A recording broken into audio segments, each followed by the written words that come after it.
Hi, Mark again from Panel Perfect.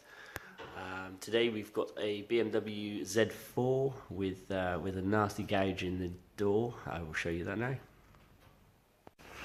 Okay, so here is the door damage. As you can see, it's been hit, I believe, when it was parked.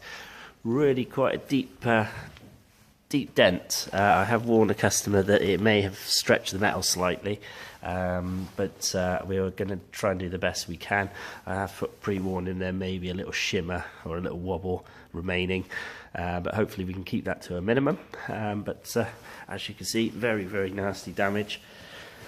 And the customer really didn't want to have to paint the side of the car, which is the only option really. If it ends up getting painted, you can't just repair the centre of the door.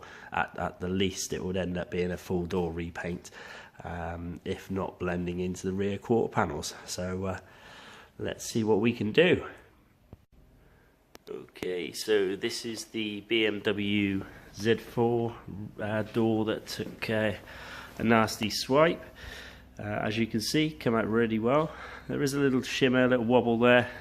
It's actually a little bit stretched. The metal was a little bit on the stretched side, but as you can see, you have to look very, very hard to spot it. It's come out very, very nicely. I'm glad this was BMW metal. BMW metal is actually one of the nicer ones to work with. It's a little bit thicker and responds very, very well to P.D.R. All done with the BMW Z4 door. So if you have a dent in Gloucestershire and would like us to take a look at it or give you some advice, feel free to get in contact and we can help you out. Take care.